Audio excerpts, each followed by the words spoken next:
विस्तार से नजर वित्त मंत्री निर्मला सीतारमण ने आज राज्यसभा में बजट पर हुई चर्चा का जवाब दिया।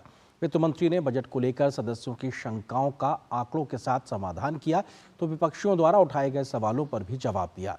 वित्त मंत्री ने कहा कि राजनीतिक रूप से अच्छे प्रावधानों का विरोध करना उचित नहीं है। बजट के माध्यम से देश के हर वर्ग और राज्य का ख्याल रखा गया है।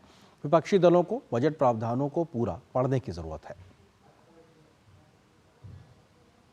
आम बजट पर केंद्रीय वित्त मंत्री निर्मला सीतारमण ने राज्यसभा में चर्चा का जवाब देते हुए कहा कि बजट में किसी राज्य का नाम नहीं लेने का मतलब ये नहीं है कि उसे पैसे जारी नहीं किए गए। निर्मला सीतारमण ने कहा कि हम सबका साथ, सबका विकास, सबका प्रयास और सबका विश्वास के सिद्धांत पर काम कर रहे हैं। उन्होंने कहा कि यह सिद्धांत अगले 5 वर्षों में भी जारी रहेगा और हम तब तक इसे जारी रखेंगे जब तक भारत विकसित देश नहीं बन जाता। Since 2014, the principle which has guided us is the Sabka Saath, Sabka Vikas, Sabka Vishwas and Sabka Prayas, which continues in this budget as well and hopefully will guide for the next 5 years. The 5 years being, this set of 5 years being very critical in taking the first steps towards building a Vikasit Bharat by 2047. This budget strikes a fine balance amongst several overriding priorities. Growth, employment, welfare spending, capital investments, and fiscal consolidation are all equally given a place, and we've tried balancing all of them. वित्त मंत्री ने जोर देते हुए कहा कि सरकार वित्तीय घाटे को नियंत्रित करने पर जोर दे रही है और इसे 4.5% से नीचे लाने का लक्ष्य है। We had projected 5.1% of the GDP as the fiscal deficit in the interim budget, whereas now when we presented the regular budget for this year, it has been brought down further to 4.9%, and we aim to reach the deficit below 4.5% next year. वित्त मंत्री ने किसानों के लिए सरकार की ओर से उठाए गए कदमों का भी जिक्र किया। उन्होंने कहा कि 2013-14 के कृषि बजट के मुकाबले किसानों के लिए काफी अधिक बजट दिया गया है।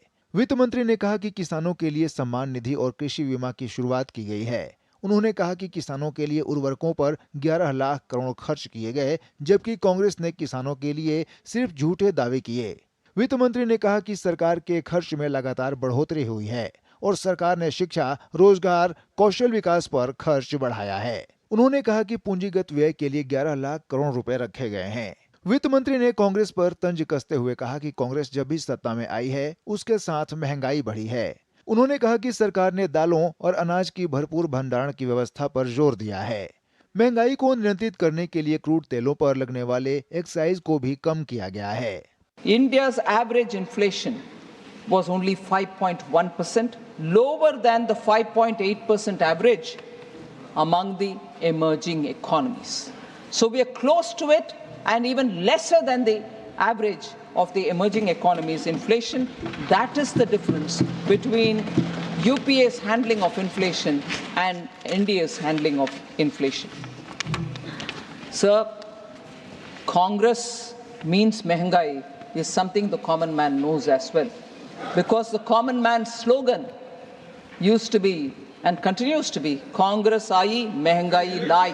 निर्मला सीतारमण ने कहा कि रिजर्व बैंक के पूर्व गवर्नर ने अपनी किताब में लिखा है कि यूपीए के दौर में वित्त मंत्रालय आरबीआई पर अपनी ब्याज दरों को नरम करने के लिए दबाव डालता था और लोगों की भावनाओं को अपने पक्ष में करने के लिए विकास की एक गुलाबी तस्वीर पेश करता था। The finance ministry used to pressurize the RBI to soften interest rates and present a rosier picture of the growth to shore up sentiments.